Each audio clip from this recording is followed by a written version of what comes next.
हाय मैं डीएन वर्मा, स्वागत है मेरे channel biology by Verma sir में। तो बिहार बोर्ड का जो है इंटरमीडिएट का एग्ज़ाम जो है अब आने वाला है और इसके लिए जो है मैं कुछ इम्पोर्टेंट जो है मल्टीपल चॉइस क्वेश्चन जो है एक जगह कलेक्ट किया हूँ। 70 जो है इम्पोर्टेंट क्वेश्चंस हैं, तो इसमें से जो है एक एक करके हम लोग सबको देख लेंगे। इस क्वेश्चन को एक बार एग्ज़ाम से पहले ज़रूर रिवाइज़ कर लीजिएगा, आपके लिए ज़रूर फ़ायदेमंद रहेगा। तो चलिए देखते हैं। पहला क्वेश्चन जो है हमारा है इसमें कि functional mega spore develops into, क्रियाशील जो है दीर्घ बीजाणु किसमें विकसित होता है। ऑप्शन है पहला हमारा ओव्यूल यानी अंडक में, बी है हमारा एम्ब्रियो यानी भ्रूण में, तीसरा जो है इंडोस्पर्म यानी भ्रूणपोष में, और चौथा है फीमेल गैमेटोफाइट यानी मादा गैमेटोफाइट में।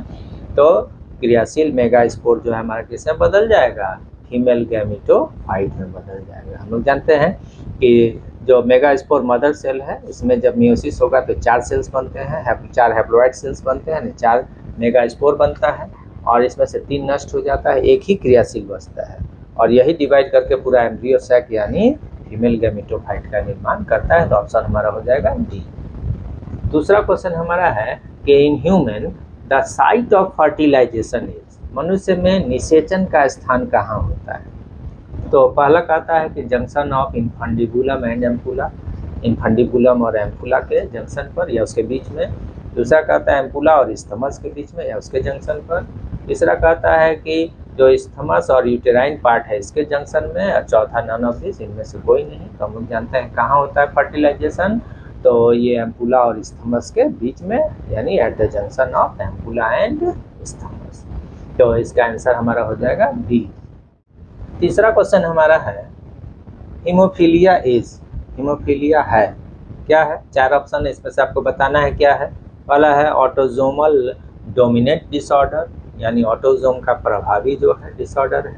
ऑटोजोमल रिसेसिव डिसऑर्डर, ऑटोजोम का जो है अप्रभावी डिसऑर्डर है ये। उसके बाद सी में कहता है कि सेक्स लिंक्ड रिसेसिव डिसऑर्डर, लिंग संलग्न जो है अप्रभावी डिसऑर्डर है, बीमारी है। और डी जो है कहता है पॉलीजेनिक डिसऑर्डर यानी पॉलीजेनिक जो है बीमारी है, पॉलीजेनिक डिसऑर्डर है। इसमें हो जाएगा कि हीमोफीलिया हम लोग जानते हैं इसका जो है जीन किस पर रहता है, सेक्स क्रोमोसोम यानी एलोजोम पर रहता है। और ये जो है कैसा है, तो ये जो है सेक्स लिंक्ड रिसेसिव डिसऑर्डर है, क्योंकि जब नॉर्मल जीन के साथ रहता है तो हीमोफीलिया वाले जीन को नॉर्मल जीन उसके प्रभाव को दबा देता है, यानी ये रिसेसिव डिसऑर्डर है, एलोजोम पर है, इसीलिए सेक्स लिंक्ड रिसेसिव डिसऑर्डर है। आंसर हो जाएगा हमारा सी। 4 नंबर क्वेश्चन हमारा है कि एनालॉगस ऑर्गेन्स शो, जो एनालॉगस ऑर्गेन है असमजात अंग जो है क्या दर्शाते हैं। तो पहला कहता है कि कॉमन एंसेस्ट्री यानी एक कॉमन जो है एंसेस्ट्री को दर्शाते हैं। दूसरा कहता है कि कन्वर्जेंट इवोल्यूशन, कन्वर्जेंट इवोल्यूशन को दर्शाता है। तीसरा कहता है डाइवर्जेंट इवोल्यूशन, डाइवर्जेंट जो है क्रम विकास यानी इवोल्यूशन को दर्शाता है। तीसरा वेस्टिजियल नेचर यानी अवशेषिक जो है अवशेषी प्रकृति को दर्शाता है। तो इसमें हमारा हो जाएगा क्या, तो कन्वर्जेंट इवोल्यूशन। डाइवर्जेंट कन्वर्जेंट समझते हैं, एक जगह से अगर कोई चीज़ फैल रहा है तो डाइवर्जेंट है और सिमट कर एक जगह आ रहा है तो कन्वर्जेंट है। तो एनालॉगस ऑर्गन जो है वो कन्वर्जेंट इवोल्यूशन को दर्शाता है। आंसर हो गया बी। 5वां क्वेश्चन हमारा है कि mutation causing sickle cell anaemia involves, यानी सिकल सेल एनीमिया में जो म्यूटेशन होता है उसमें एक्चुअली होता क्या है। पहला कह रहा है डिलीशन, दूसरा कह रहा है इंजर्शन, तीसरा कहता है सब्स्टिट्यूशन और चौथा कहता है डुप्लीकेशन।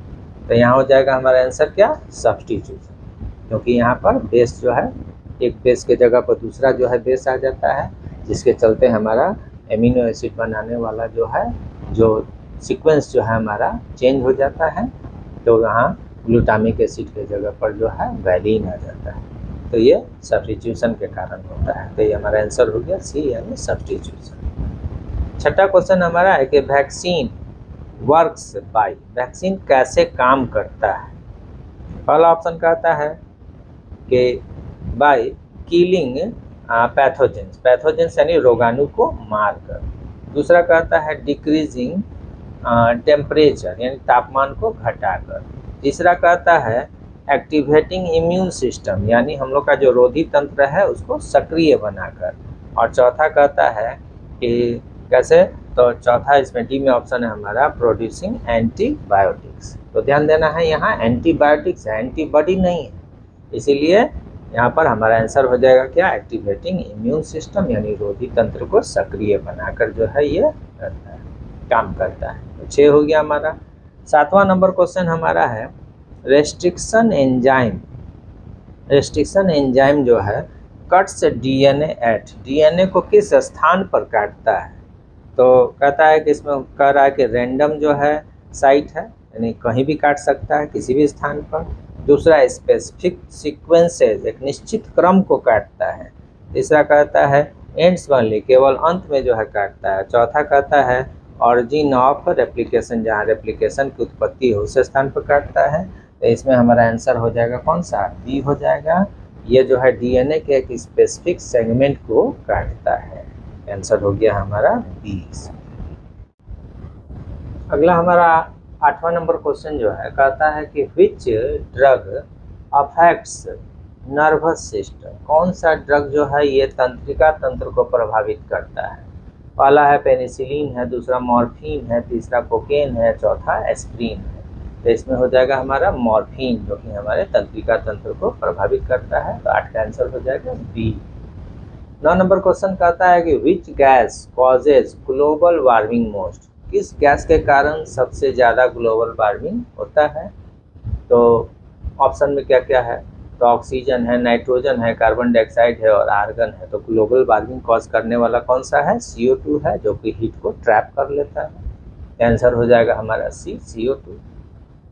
10वां क्वेश्चन हमारा है कि eutrophication is due to excess of, किसके अधिकता के कारण जो है यूट्रॉफिकेशन होता है। ऑक्सीजन के अधिकता के कारण, कार्बन डाइऑक्साइड के अधिकता के कारण, ऐसा है न्यूट्रिएंट्स पोषक तत्व के अधिकता के कारण, या टेम्परेचर तापमान के अधिकता के कारण। तो इसमें हो जाएगा due to the excess of nutrients यानी पोषक तत्वों के अधिकता के कारण। अगला हमारा क्वेश्चन है 11 में, which of the following is a mechanical method to control birth rate, यानी जन्म दर को नियंत्रित करने के लिए यांत्रिक विधि इनमें से कौन कौन सा है। पहला है कंडोम है, कॉपर टी है, डायफ्राम है और ऑल ऑफ द अबव। तो पढ़ाए थे हम कि कॉपर टी IUCDs में आता है, इंट्रा यूटेराइन कॉन्ट्रासेप्टिव डिवाइसेस में, लेकिन एक तरह का वो मैकेनिकल बैरियर के तरह भी काम करता है। कॉपर टी जो है कॉपर आयन रिलीज करता है जो कि फर्टिलाइजेशन के लिए स्पर्म को फर्टिलाइज नहीं होने देता है। तो कंडोम तो जानते हैं कि मैकेनिकल बैरियर है, ये स्पर्म जो है इसी में रह जाता है तो बैरियर का काम करता है। डायफ्राम भी बैरियर का काम करता है, लेकिन क्वेश्चन में अगर कॉपर टी भी है तो ऐसे स्थिति में हमारा आंसर हो जाएगा ऑल ऑफ द अबव, यानी इनमें से सभी, सब मैकेनिकल बैरियर के तरह ही काम कर रहे हैं। 12वां क्वेश्चन हमारा है what is the result of population explosion. अगर जनसंख्या विस्फोट हो रहा है तो इसका परिणाम क्या होगा, इंक्रीज इन इनकम, आमदनी बढ़ेगा, इंक्रीज इन लैंड, जमीन बढ़ेगा, और decrease in income and decrease in land, आमदनी घटेगा और ज़मीन घटेगा, और नन ऑफ द अबव, इनमें से कोई नहीं। तो इसका आंसर होगा सी। जितना ज़्यादा जो है आबादी बढ़ेगा उतना जो है इनकम क्या होगा, घटेगा, और लैंड जो है रहने का जगह भी क्या होगा, कम पड़ेगा। तो हमारा आंसर हो जाएगा C, decrease in income and decrease in land. अगला क्वेश्चन हमारा है 13th नंबर, 13वां क्वेश्चन है which of the following is a STD। निम्नलिखित में से कौन सा लिंग संचरित रोग है। ए में है टाइफॉइड, बी में है ऑप्शन हमारा कॉलरा, टाइफॉइड हो गया, हैजा हो गया, गोनोरिया हो गया, और डी में है मलेरिया। तो इसमें से सेक्सुअली ट्रांसमिटेड डिसीज हमारा कौन सा है, गोनोरिया, जो कि बैक्टीरिया से होने वाला डिसीज है। हालांकि टाइफॉइड और कॉलरा भी बैक्टीरिया से होता है, और मलेरिया जो है प्रोटोजोआ से होता है, प्लाज्मोडियम से, लेकिन ये सब जो है सेक्सुअली ट्रांसमिटेड डिसीज नहीं है। 14th number, which antibiotic is completely or partially obtained from a microorganism? निम्नलिखित में से कौन सा प्रतिजैविक जो है सूक्ष्मजीव से पूर्ण रूप से या आंशिक रूप से प्राप्त किया जाता है? पहला है पेनिसिलिन, दूसरा में एमिनोग्लाइकोसाइड, तीसरा है सल्फोनामाइड और चौथा है एम्फोटेरिसिन बी। तो इसका आंसर है पेनिसिलिन। पेनिसिलिन क्यों है? तो क्योंकि पेनिसिलिन जो है ये मल्टी सेलुलर फंगस पेनिसिलियम के दो प्रजाति पेनिसिलियम नोटेटम और पेनिसिलियम क्राइसोजेनम से प्राप्त किया जाता है। तो ये मल्टी सेलुलर फिलामेंटस जो है फंगस है, तो इससे प्राप्त होता है, इसीलिए इसका आंसर क्या होगा? पेनिसिलिन होगा। Which is a genetic disease? निम्नलिखित में से कौन सा आनुवंशिक बीमारी? डायबिटीज, कैंसर, उसके बाद फिनाइल कीटोन्यूरिया और उसके बाद एड्स। तो डायबिटीज़ हम लोग जानते हैं कि कैसे होता है, तो इंसुलिन के जो है कम सेक्रेशन से हो रहा है। कैंसर का बहुत सारा कारण है, बाहरी जो है एक्सटर्नल बहुत सारे फैक्टर्स हैं जो कैंसर कॉज करते हैं। और उसके बाद जो जेनेटिकल है वो हमारा फिनाइल कीटोन्यूरिया या कीटोन्यूरिया। और एड्स जो है मालूम है कि वायरल जो है डिसीज़ है, सेक्सुअली ट्रांसमिटेड डिसीज़ है और दूसरे तरीके से भी फैलता है, ब्लड ट्रांसफ्यूजन वगैरह से। तो हमारा जेनेटिकल डिसीज हो गया कौन सा? Phenyl ketonuria. कैंसर हो जाएगा सी, फिनाइल कीटोन्यूरिया। 16वां क्वेश्चन हमारा है which of the following is A cloning vector? Cloning vector का काम कौन कर रहा है इसमें से? तो PBR 322 TI प्लाज्मिड है, उसके बाद लैम्डा फेज है और ऑल ऑफ द अबव। तो इसका आंसर हो जाएगा ऑल ऑफ द अबव। सब का सब जो है इसमें से क्लोनिंग वेक्टर की तरह काम करते हैं। अगला क्वेश्चन हमारा है बायोगैस से रिलेटेड। बायोगैस इज निम्नलिखित में से कौन सा बायोगैस है? CO2 carbon dioxide, CH4 methane, H2S hydrogen sulphide और ऑल ऑफ दिस यानी इनमें से सभी। तो जानते हैं कि बायोगैस जो बनता है बायोगैस प्लांट में मिक्सचर होता है किसका? मीथेन, CO2 और हाइड्रोजन सल्फाइड का, इसलिए आंसर होगा ऑल ऑफ दिस, इनमें से सब। 18 नंबर क्वेश्चन है which of the following is step of PCR? निम्नलिखित में से कौन PCR यानी पॉलीमरेज चेन रिएक्शन, पॉलीमरेज श्रृंखला प्रतिक्रिया का स्टेप है? तो ऑप्शन में है क्या क्या? डीनेचुरेशन, एनीलिंग, उसके बाद है एक्सटेंशन, ऑल ऑफ दिस। तो ये सारा का सारा प्रोसेस जो है PCR में आता है, डीनेचुरेशन भी, एनीलिंग भी और एक्सटेंशन भी, जिसको कि हम लोग डिटेल में लॉन्ग क्वेश्चन में देखेंगे या शॉर्ट में। तो कहता है इसका ऑप्शन हो जाएगा ऑल ऑफ दिस, इनमें से सभी। 19 नंबर क्वेश्चन है हमारा कि which of the following is not responsible for vegetative propagation? कहता है कि वर्धी जनन के लिए निम्नलिखित में से कौन सा उत्तरदायी नहीं है? ऑप्शन हमारा है राइजोम पहला, दूसरा है लिप्स, तीसरा है बल्बिल, चौथा है जूस्पोर। तो प्लांट में वेजिटेटिव प्रोपगेशन राइजोम से होता है, जैसे अदरक और हल्दी में। लिप्स से होता है ब्रायोफिलम में, बल्बिल से तो मालूम ही है। और तो बच गया क्या? जूस्पोर्स। तो जूस्पोर्स जो है ये जो है एल्गी में जो है बनता है, फिलामेंटस एल्गी में। तो ये जो है हायर प्लांट्स में जो है वेजिटेटिव प्रोपगेशन जूस्पोर के माध्यम से नहीं होता है। तो आंसर हमारा हो जाएगा डी। उसके बाद अगला क्वेश्चन हमारा 20वां नंबर क्वेश्चन है कि which of the following is related to genetic engineering? इनमें से कौन सा हमारा आनुवंशिक अभियंत्रण से संबंधित है? ऑप्शन हमारा है, कहता है पहला प्लाज्मिड, दूसरा कहता है हेट्रोसिस, तीसरा है म्यूटेशन और चौथा है हाइब्रिडाइजेशन। क्या इसमें हो जाएगा कौन सा? प्लाज्मिड। प्लाज्मिड जो है वो किससे रिलेटेड है? तो ये जो है जेनेटिक इंजीनियरिंग से रिलेटेड है। उसके बाद अगला 21 नंबर क्वेश्चन है who propose the theory of natural selection? प्राकृतिक चयनवाद का सिद्धांत किसके द्वारा दिया गया? ऑप्शन हमारा है इसमें क्या क्या? तो पहला है लेमार्क, दूसरा है डार्विन, तीसरा है मेंडल और चौथा है हिकेल। तो जानते हैं कि नेचुरल सिलेक्शन का सिद्धांत या प्राकृतिक चयनवाद जो है वो दिया गया था किसके द्वारा? तो चार्ल्स रॉबर्ट डार्विन के द्वारा। तो इसका ऑप्शन हो जाएगा बी यानी डार्विन हो जाएगा। अगला क्वेश्चन हमारा है fossils are generally found in, fossils यानी जीवाश्म जो है किस लेयर में पाए जाते हैं। 4 ऑप्शन दिया है, कहाँ, इग्नियस रॉक में, सेडिमेंट्री रॉक में, उसके बाद मेटामॉर्फिक रॉक में और ऑल ऑफ द अबव, इनमें से सभी। तो कहता है कि ये जो फॉसिल्स यानी जीवाश्म जो है कहाँ पाए जाते हैं, तो सेडिमेंट्री रॉक्स में पाए जाते हैं। तो आंसर हमारा हो जाएगा बी, इसका हो जाएगा। अगला हमारा जो 23 नंबर क्वेश्चन है वो है जेनेटिक ड्रिफ्ट इज, आनुवंशिक प्रवाह निम्नलिखित में से कौन सा है।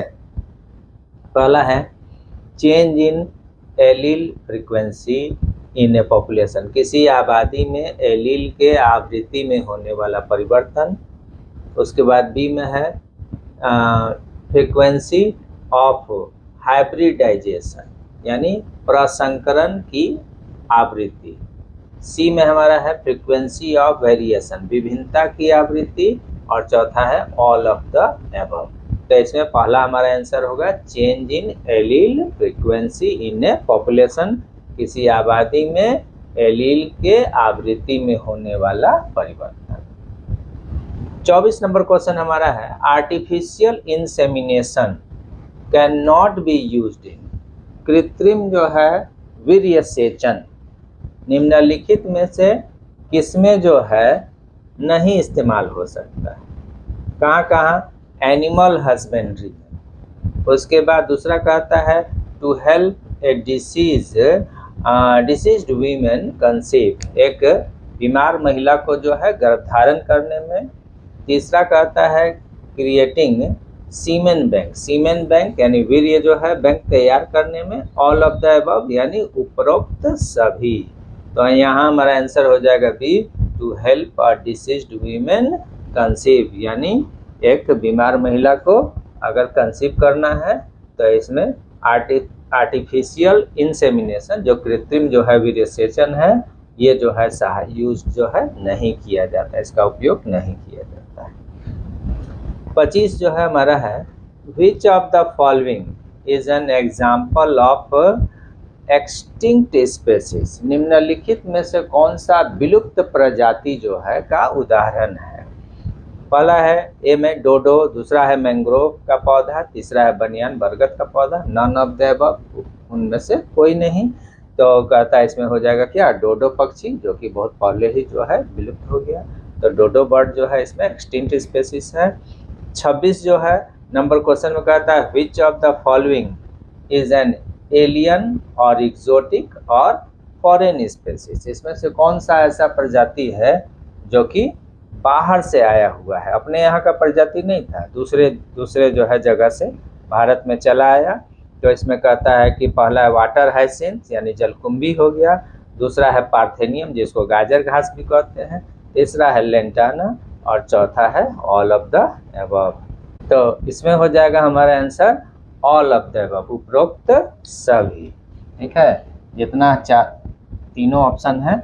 वाटर हाइसिंथ जो है पर मेरा अलग से एक वीडियो है जिसमें आप जाके देख सकते हैं। इसको जो है एक जो है अंग्रेज जो है अधिकारी के पत्नी के द्वारा लाकर जो है बंगाल में लगाया गया था और वहाँ से धीरे धीरे पूरे भारत में फैल गया। तो इसको जो है बंगाल का आतंक भी कहते हैं, इस पर पूरा वीडियो बना हुआ है, आप जाकर देख सकते हैं। उसके बाद जो है दूसरा पार्थेनियम जिसको गाजर घास या फिर कांग्रेस ग्रास भी कहते हैं, तो ये पार्थेनियम जो है ये हो गया। तीसरा लेंटाना कुरी, तो जंगली वाइल्ड प्लांट की तरह जहाँ तक ग्रो करता है, छोटा छोटा फूल का गुच्छा रहता है डिफरेंट कलर का। और चौथा ऑल ऑफ द अबव, उपरोक्त सभी। तो ये तीनों का तीनों जो है ये एलियन स्पेसीज है जो कि दूसरे जगह से अपने यहाँ भारत में आया है। तो आंसर हो जाएगा ऑल ऑफ द अबव, उपरोक्त सभी। अगला हमारा 27 नंबर क्वेश्चन, 27th जो क्वेश्चन है वो है which of the following is involved in the conservation of biodiversity, निम्नलिखित में से कौन सा जैव विविधता जो है से रिलेटेड है या उसमें इन्वॉल्व है। तो इसमें ऑप्शन है सेक्रेड ग्रुप्स, उसके बाद national park, both of the above यानी ए और बी दोनों, और डी में है नन ऑफ द अबव यानी इनमें से कोई नहीं। तो इसमें हो जाएगा सेक्रेड ग्रोव्स, जो पुराने ज़माने में जो है बनाया जाता था, और नेशनल पार्क, ये दोनों जो है कहता है कि बायोडाइवर्सिटी को कंजर्व करने का एक तरीका है। तो आंसर हमारा हो जाएगा C, both A and B. 28 number question है, the main causes of air pollution in India are. Bharat में वायु प्रदूषण के मुख्य कारण क्या क्या हैं? ए में कहता है सल्फर डाइऑक्साइड, बी में कार्बन मोनोऑक्साइड, सी में हाइड्रोजन सल्फाइड, और डी में ऑल ऑफ द अबव। इसका आंसर हो जाएगा ऑल ऑफ द अबव, यानी इनमें से सभी। 29 नंबर क्वेश्चन है, which of the following are the main factors of acid rain. अम्ल वर्षा के मुख्य कारक कौन कौन से हैं? तो ए में है ऑप्शन हमारा नाइट्रोजन डाइऑक्साइड, बी में है हमारा सल्फर डाइऑक्साइड, सी में है बोथ यानी ए और बी दोनों, और डी में है कार्बन डाइऑक्साइड। आंसर हो जाएगा हमारा क्या? तो नाइट्रोजन डाइऑक्साइड और सल्फर डाइऑक्साइड, यानी आंसर हो जाएगा C, both of the above, उपरोक्त दोनों। कौन? ए और बी, यानी आंसर होगा सी। और 30वां नंबर जो क्वेश्चन है वो कहता है कि which of the following is the unit of measuring the thickness of the ozone layer. Ozone का जो छतरी है स्ट्रेटोस्फीयर में, तो वहाँ कहता है कि जो ओजोन का मोटाई है इसको मापने का इसमें से कौन सा इकाई है? पहला कहता है जूल यूनिट, दूसरा कहता है पास्कल यूनिट है, तीसरा कहता है डॉप्सन यूनिट है, और चौथा जो है वो हमारा जो है कहता है नॉन ऑफ द अबव, यानी इनमें से कोई नहीं। तो क्या हो जाएगा? डॉप्सन यूनिट में हम लोग ओजोन के परत की मोटाई को मापते हैं, जिसको शॉर्ट में डीयू कहा जाता है। तो अब हमारा 31 यानी 31वां क्वेश्चन है, which of the following is genetically modified plant. निम्नलिखित में से कौन सा आनुवंशिक रूप से रूपांतरित पौधा है? पहला ऑप्शन में बीटी कॉटन, बीटी कपास, दूसरा है पैडी यानी धान या चावल कह सकते हैं, राइस, तीसरा है गेहूं, चौथा है इनमें से कोई नहीं। तो कौन सा है? बीटी कपास है, क्योंकि इस पौधे में बीटी टॉक्सिन का जीन जो है वो डाला गया। 32 नंबर में हमारा है, रेस्पॉन्सिबल फॉर बायोमैग्निफिकेशन इज।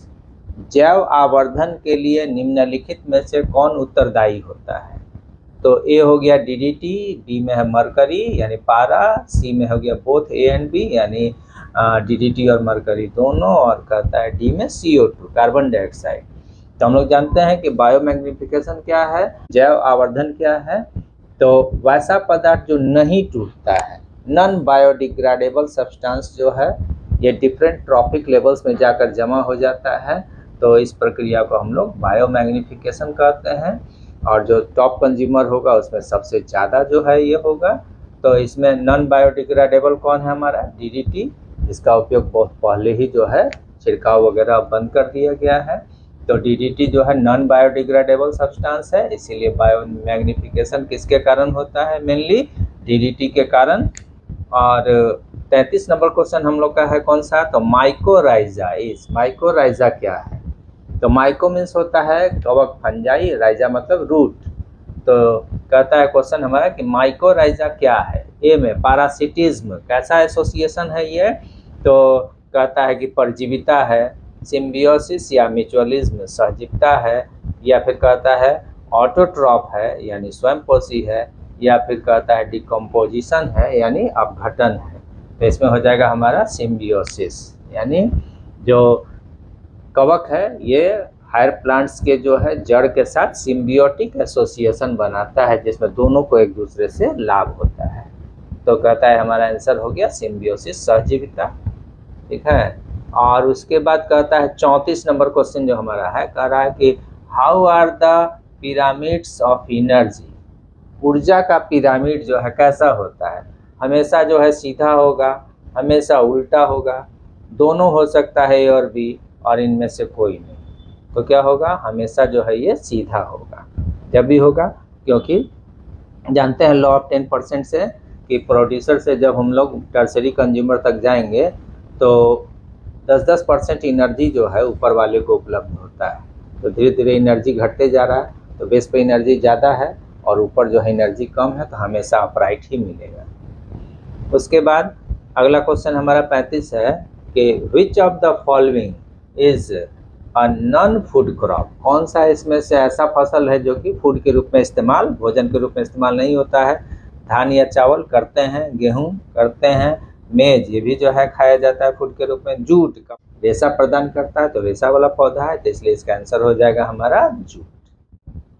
तो चलिए अब देख लेते हैं अगला हमारा जो है 36वां नंबर क्वेश्चन, 36 जो है क्वेश्चन है, कहता है कि what is Mendel's second law called, Mendel के दूसरे नियम को क्या कहते हैं। ऑप्शन है लॉ ऑफ डोमिनेंस, प्रभाविता का नियम, बी में है लॉ ऑफ सेग्रीगेशन, पृथक्करण का नियम, सी में है लॉ ऑफ इंडिपेंडेंट असॉर्टमेंट, स्वतंत्र अपव्यूहन का नियम, और चौथा है इसमें नन, यानी इनमें से कोई नहीं। तो ये पहला लॉ था, ये दूसरा लॉ था, ये तीसरा था, और तो इसमें दूसरा हो जाएगा हमारा क्या, लॉ ऑफ सेग्रीगेशन, यही मेंडल का दूसरा नियम था, पृथक्करण का नियम। तो आंसर हो गया बी। अगला 37 नंबर क्वेश्चन में चलते हैं, कहता है कि which of the following is a sex linked trait, इनमें से कौन सा लिंग संलग्न जो है लक्षण है। तो पहला हो गया स्किन का कलर, त्वचा का रंग, दूसरा हो गया कलर ब्लाइंडनेस, वर्णांधता, तीसरा हो गया हाइट ऊंचाई, चौथा आई कलर, आँख का जो है कलर। तो इसमें होगा हमारा क्या, कलर ब्लाइंडनेस यानी वर्णांधता, और ये जो है पीढ़ी दर पीढ़ी आगे बढ़ने वाला बीमारी है, तो ये सेक्स लिंक डिसीज है। सेक्स लिंक डिसीज क्यों है, क्योंकि इस बीमारी का जीन कहाँ पाया जाता है, सेक्स क्रोमोसोम पर पाया जाता है। तो ये कलर ब्लाइंडनेस इसका आंसर हो गया बी। उसके बाद 38 नंबर क्वेश्चन है, which form of RNA is called soluble RNA, किस तरह के आरएनए को सॉल्युबल आरएनए कहा जाता है, या शॉर्ट में एसआरएनए भी कहते हैं। ऑप्शन में एमआरएनए मैसेंजर आरएनए, बी में है आरआरएनए राइबोसोमल आरएनए, सी में है टीआरएनए ट्रांसफर आरएनए, और डी में है एचएनआरएनए। तो इसमें आंसर हमारा हो जाएगा टीआरएनए यानी ट्रांसफर आरएनए, इसको सॉल्युबल आरएनए भी कहते हैं, और एक और बता देते हैं इसको एडेप्टर आरएनए भी कहा जाता है, शॉर्ट में एआरएनए भी कहा जाता है। 38 जो है इसका आंसर हो जाएगा हमारा tRNA transfer RNA. 39 number question जो है कहता है कि which enzyme is required for the DNA replication, DNA का जो प्रतिलिपिकरण हो रहा है उसमें कौन सा एंजाइम जो है आवश्यक है। डीएनए पॉलीमरेज, डीएनए लाइगेज, तीसरा है helicase, all of the above. तो डीएनए पॉलीमरेज चाहिए न्यूक्लियोटाइड के पॉलीमराइजेशन के लिए, लाइगेज जो है जोड़ने के लिए, हेलिकेज हेलिक्स बनाने के लिए। तो इसमें आंसर हो जाएगा ऑल ऑफ द अबव यानी उपरोक्त सभी। 40 नंबर क्वेश्चन हमारा है, in which part of the chromosome is DNA present, chromosome यानी गुणसूत्र के किस हिस्से में डीएनए पाया जाता है। क्रोमेटिन में, सेंट्रोमियर में, सैटेलाइट में, और ऑल ऑफ द अबव। तो इसका आंसर हो जाएगा all of the above. Chromatin जो है इसमें भी है, सेंट्रोमियर में भी, सैटेलाइट जो अंतिम गोल वाला हिस्सा रहता है वहाँ भी जो है डीएनए रहता है। तो आंसर हमारा हो जाएगा D, all of the above. अगला हमारा 41 नंबर क्वेश्चन 41 जो है वो है, when are Okazaki fragments formed, Okazaki fragments कब बनते हैं। ऑप्शन है on the lagging strand of DNA, DNA के लैगिंग स्ट्रैंड में, on the leading strand of DNA, DNA के लीडिंग स्ट्रैंड में, सी में कहता है इन डीएनए रेप्लिकेशन, डीएनए के प्रतिलिपिकरण में, चौथा नन ऑफ द अबव, इनमें से कोई नहीं। तो ओकाजाकी फ्रैगमेंट्स कहाँ बनता है, तो हमारा किसमें बनेगा, लैगिंग स्ट्रैंड में, यानी लीडिंग स्ट्रैंड कौन सा है, लीडिंग कहा जाता है जो लगातार बनता है, और लैगिंग कौन सा हो गया जो पीस पीस में टुकड़ा में बनता है। तो लैगिंग स्ट्रैंड जो है डीएनए का जो बन रहा है इसी छोटे छोटे टुकड़े को ओकाजाकी फ्रैगमेंट्स कहते हैं, जो कि वैज्ञानिक जो है जापानी वैज्ञानिक ओकाजाकी के नाम पर इसको रखा गया। तो हमारा आंसर हो जाएगा क्या, ऑन द लैगिंग स्ट्रैंड, यानी आंसर हो जाएगा ए। 42 में चलेंगे। 42 में कहता है कि which of the following is helpful in transcription, transcription की प्रक्रिया में कौन सहायक है। तो ट्रांसक्रिप्शन क्या है, आप जानते हैं कि डीएनए से एमआरएनए का बनना क्या है, ट्रांसक्रिप्शन है। तो क्योंकि एमआरएनए बन रहा है, आरएनए बन रहा है, इसलिए क्या चाहिए, आरएनए पॉलीमरेज चाहिए। तो ऑप्शन हमारा है ए में आरएनए पॉलीमरेज, बी में है डीएनए पॉलीमरेज, सी में है डीएनए लाइगेज, और डी में है डीएनए गाइरेज। तो यहाँ आंसर हो जाएगा हमारा ए, कौन सा, आरएनए पॉलीमरेज। 43 नंबर क्वेश्चन है, where is the A site aminoacyl tRNA binding site found, कहता है ए साइट कहाँ पाया जाता है। तो इसमें जो है ऑप्शन है हमारा डीएनए में, न्यूक्लियस यानी केंद्रक में, राइबोसोम में, आरएनए में। तो कहाँ मिलेगा? राइबोसोम में पाया जाता है। राइबोसोम में 2 साइट होता है, ए साइट और पी साइट। तो ए साइट पर जो आकर टीआरएनए बंधेगा, ये मैसेंजर आरएनए के कोड को डिकोड करता है, एमिनो एसिड बनाता है, इसको ले जाकर पी साइट पर पहुंचाता है। तो राइबोसोम के अंदर ए और पी साइट्स होते हैं। तो हमारा ए साइट जो है कहाँ मिलेगा? राइबोसोम के अंदर। आंसर कौन सा हो जाएगा? आंसर हमारा हो जाएगा राइबोसोम यानी सी हो जाएगा। तो 43 का सी हो गया। अगला हमारा 44 नंबर क्वेश्चन है, what type of antigen are present in a person with O blood group, यानी वैसा व्यक्ति जिसका रक्त समूह जो है ओ है, उसमें किस तरह का एंटीजन पाया जाएगा? ऑप्शन में है ए एंटीजन, बी में है बी एंटीजन, सी में है ए बी एंटीजन और डी में है कोई भी एंटीजन नहीं। तो इसका आंसर जो है हमारा हो जाएगा क्या? तो इसमें जिसका ओ है इसमें कोई भी एंटीजन नहीं पाया जाता है, इसलिए आंसर हमारा हो जाएगा डी हो जाएगा। तो 44 का आंसर डी हो गया। 45 नंबर क्वेश्चन कहता है कि which genetic material is present in HIV। HIV में कौन सा जेनेटिक मटेरियल पाया जाता है? तो DSRN-DNA यानी डबल स्टैंडर्ड DNA, 2 धागा वाला DNA, 1 धागे वाला DNA, 2 धागे वाला RNA, 1 धागे वाला RNA। तो आंसर हो जाएगा हमारा सिंगल स्टैंडर्ड RNA, 1 धागे वाला RNA पाया जाता है। HIV का सा वायरस है रिट्रोवायरस। अगला हमारा 46 नंबर क्वेश्चन है, when is world's AIDS day celebrated. विश्व एड्स दिवस कब मनाया जाता है? ऑप्शन है 5 जून, 1 दिसंबर, 12 मार्च, 22 अप्रैल। तो हो जाएगा 1 दिसंबर। 1 दिसंबर को जो है विश्व एड्स दिवस मनाया जाता है। 47 नंबर क्वेश्चन है, एंटीबॉडी इज ए। एंटीबॉडी क्या है? वसा है, विटामिन है, कार्बोहाइड्रेट है, प्रोटीन है। तो क्या हो जाएगा? प्रोटीन है एक तरह का। उसके बाद कहता है malaria disease is caused by. Malaria बीमारी किससे होता है? क्या बैक्टीरिया से, विषाणु वायरस यानी विषाणु से, प्रोटोजोआ से और वर्म से, कृमि से। तो इसमें हो जाएगा किससे? प्रोटोजोआ से, क्योंकि ये प्लाज्मोडियम जो है नामक जो है प्रोटोजोआ से होता है, जो कि यूनिसेलुलर जो है एनिमल है। तो प्रोटोजोआ इसका आंसर हो गया, यानी 48 का आंसर हो गया सी प्रोटोजोआ। 49 में चलेंगे, antibiotic is obtained from. Antibiotic यानी प्रतिजैविक जो है किससे बनाते हैं, किससे प्राप्त करते हैं? एल्गी से, फंजाई से, बैक्टीरिया से, उपरोक्त सभी से। तो इसका आंसर हो जाएगा डी उपरोक्त सभी से। उसके बाद 50 नंबर क्वेश्चन हमारा है, which bacterium is present in the root nodules of leguminous plants. दाल वाले जो पौधे हैं, दलहनी पौधे, उनके जड़ के गांठ में, रूट नोड्यूल्स में कौन सा जीवाणु पाया जाता है?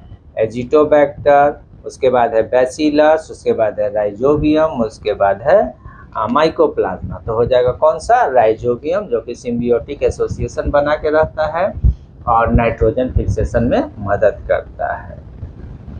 अगला हमारा 51 नंबर क्वेश्चन है, which is helpful in increasing the fertility of soil. मिट्टी के उर्वरता को बढ़ाने में कौन सा सहायक होता है?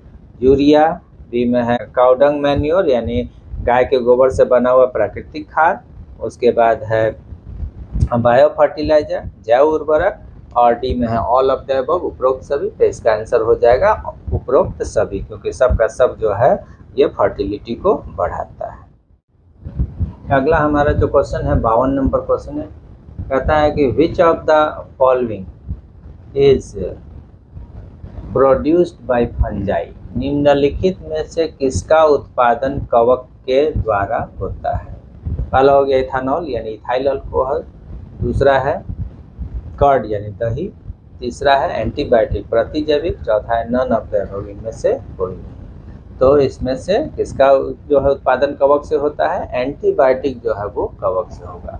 कर्ड जो है बैक्टीरिया का सहयोग से, लैक्टोबैसिलस बैक्टीरिया से होता है, और इथानॉल बनाने के लिए ईस्ट का उपयोग करते हैं, इसलिए आंसर हमारा कौन सा हो जाएगा? एंटीबायोटिक बनाने में फंजाई का उपयोग होता है। 53 नंबर क्वेश्चन हमारा है कि RNA interference RNAi is used in. RNAi का उपयोग कहाँ होता है? पहला कहता है डेवलपिंग डिसीज रेसिस्टेंट प्लांट्स यानी रोग प्रतिरोधी पौधों को विकसित करने में। दूसरा हो गया डिस्ट्रॉइंग वायरसेस यानी विषाणुओं को मारने में, तीसरा कहता है मेकिंग एंटीबायोटिक प्रतिजैविक तैयार करने में, और डी में कहता है नन ऑफ द अबव इनमें से कोई नहीं। तो हमारा आंसर हो जाएगा पहला डेवलपिंग डिसीज रेसिस्टेंट प्लांट्स यानी रोग प्रतिरोधी पौधा जो है को उत्पन्न करने में RNAi का इस्तेमाल होता है। 54 कहता है कि which of the following is not a transgenic crop यानी निम्नलिखित में से कौन सा ट्रांसजेनिक क्रॉप नहीं यानी जिसके अंदर जीन जो है डाला गया है वैसा क्रॉप जो है ट्रांसजेनिक कहलाता है। इसमें से कौन सा ट्रांसजेनिक नहीं है? पहला कहता है कॉटन, दूसरा बैगन, तीसरा मेज और चौथा कहता है मस्टर्ड। तो कॉटन और ये सब तो जान ही रहे हैं कैसे बीटी कॉटन बनाया गया, बीटी ब्रिंजल बनाया गया है, मेज में भी जो है डाला गया। तो हमारा आंसर हो जाएगा डी यानी मस्टर्ड हो जाएगा, ये ट्रांसजेनिक क्रॉप नहीं है। 55 नंबर हो जाएगा ELISA is used for the diagnosis of, किस बीमारी को जो है का पहचान करने के लिए एलिसा टेस्ट यानी एंजाइम लिंक्ड इम्यूनोसॉर्बेंट एसे, शॉर्ट में कहते हैं एलिसा, इसका उपयोग किया जाता है। पहला हो गया टाइफाइड में, दूसरा कहता है ट्यूबरकुलोसिस यानी यक्ष्मा बीमारी में, तीसरा एड्स में, चौथा इनमें से कोई नहीं। तो आंसर हो जाएगा हमारा एड्स। एड्स को जो है जांचने के लिए एलिसा टेस्ट किया जाता है। 56 में हो गया क्वेश्चन हमारा what is the function of parasitic टी-DNA, परजीवी टी-DNA का कार्य क्या है? ऑप्शन ए में है to transfer the DNA fragment in plants, DNA के टुकड़ों को पौधों में स्थानांतरित करना। दूसरा हो गया कि to transfer the RNA fragment in plants, पौधों में RNA के टुकड़ों को स्थानांतरित करना। सी में हमारा ऑप्शन है to transfer the DNA fragment in bacteria, DNA के टुकड़ा को बैक्टीरिया में स्थानांतरित करना। चौथा है नन ऑफ द अबव, इनमें से कोई नहीं। तो इसका आंसर हो जाएगा पहला to transfer the DNA fragment in plants, DNA के टुकड़ों को पौधों में स्थानांतरित करने के लिए इसका इस्तेमाल करते हैं तो पैरासिटिक DNA का इस्तेमाल किया जाता है। तो 56 नंबर क्वेश्चन हो गया। 57 में चलते हैं। 57 में कहता है कि E coli is used in the production of, E coli का उपयोग कहाँ करते हैं, किसके उत्पादन में करते हैं? पहला है हमारा ह्यूमन इंसुलिन, मानव इंसुलिन बनाने में। दूसरा कहता है एंटीबायोटिक प्रतिजैविक तैयार करने में। सी में कहता है वैक्सीन यानी टीका तैयार करने में। चौथा नन ऑफ द अबव यानी इनमें से कोई नहीं। तो ई कोलाई का उपयोग ह्यूमन इंसुलिन जो है तैयार करने में, बायोटेक से ह्यूमन इंसुलिन को बनाने में ई कोलाई का इस्तेमाल किया जाता है। अगला हमारा 58 नंबर क्वेश्चन जो है कहता है in what form is the BT toxin present, BT toxin जो है बीटी जहर किस रूप में उपस्थित रहता है? निष्क्रिय रूप में, इनएक्टिव फॉर्म में, एक्टिव सक्रिय रूप में, बोथ दोनों रूप में, नन ऑफ द अबव इनमें से कोई नहीं। आंसर हो जाएगा किस रूप में रहता है? इनएक्टिव फॉर्म में रहता है। 59 नंबर क्वेश्चन है which of the following is genetically modified organism, निम्नलिखित में से कौन सा आनुवंशिक रूप से रूपांतरित जीवधारी है जिसको शॉर्ट में GMO कहा जाता है? पहला हो गया बैगन है, दूसरा है अर्थवर्म मृदा कृमि है, तीसरा पक्षी है, चौथा इनमें से कोई नहीं। तो क्या हो जाएगा? बैगन हो जाएगा। बीटी बैगन जो तैयार किया गया है कैसा है? इसमें बीटी जो है टॉक्सिन को बनाने वाला जीन डाला गया है, यानी ये जेनेटिकली मॉडिफाइड जो है प्लांट है या क्रॉप है। उसके बाद कहता है ऑर्गेनिज्म है। 60वां में कहता है कि what is included in the biosphere, biosphere यानी जैव मंडल में क्या क्या आता है? एटमॉस्फेयर वायुमंडल, हाइड्रोस्फीयर जल मंडल, लिथोस्फीयर स्थल मंडल और ऑल ऑफ द अबव। तो इसका आंसर हो जाएगा ऑल ऑफ द अबव, यानी ये तीनों मिलकर जैव मंडल बनाते हैं। कौन कौन सा? वायुमंडल, जल मंडल और स्थल मंडल। तो आंसर हमारा हो जाएगा D all of the above. 61 number question है which of the following form RNA from DNA, DNA से RNA निम्नलिखित में से कौन बनाता है? ए कह रहा है रेप्लिकेशन, बी कहता है ट्रांसक्रिप्शन, सी में कहता है ट्रांसलेशन और डी में नन ऑफ द अबव। तो DNA से RNA के बनने की प्रक्रिया को ट्रांसक्रिप्शन कहते हैं, इसलिए हमारा आंसर क्या हो जाएगा? आंसर हमारा हो जाएगा बी यानी ट्रांसक्रिप्शन। 62 नंबर क्वेश्चन है, when is world environment day celebrated? विश्व पर्यावरण दिवस कब मनाया जाता है? 1 दिसंबर, 6 जून, 12 मार्च, 22 अप्रैल। तो 1 दिसंबर को एड्स दिवस मनाया जाता है। 5 जून इसका आंसर होगा। 5 जून को जो है विश्व पर्यावरण दिवस मनाया जाता है। तो हमारा आंसर हो गया इसका 62 का बी। अगला हमारा 63 नंबर क्वेश्चन जो है वो है, सेल्फ पॉलिनेशन ऑकर्स इन? स्वपरागन किसमें होता है? तो इसमें जो है पहला कहता है ओनली यूनिसेक्सुअल प्लांट्स, केवल एक लिंगी पौधों में। ओनली बाइसेक्सुअल प्लांट्स, केवल द्विलिंगी पौधों में। Bisexual plants and bisexual flowers, द्विलिंगी पौधों और द्विलिंगी पुष्पों में। और कहता है नन ऑफ द अबव, इनमें से कोई नहीं। तो कहता है किसमें होगा? तो द्विलिंगी पौधों और द्विलिंगी पुष्पों में। सेल्फ के लिए तो एक ही फ्लावर में दोनों मेल और फीमेल सेक्स ऑर्गन का होना जरूरी है, तो इसीलिए ऑप्शन हमारा हो जाएगा क्या? Bisexual plants and bisexual flowers. 64 में कहता है कि which is not involve in the development of embryo sac? भ्रूण कोश जो है के विकास में कौन जो है भाग नहीं लेता है? पहला है डीएनए, दूसरा है अंडाणु, तीसरा है जाइगोट, चौथा है ओवरी।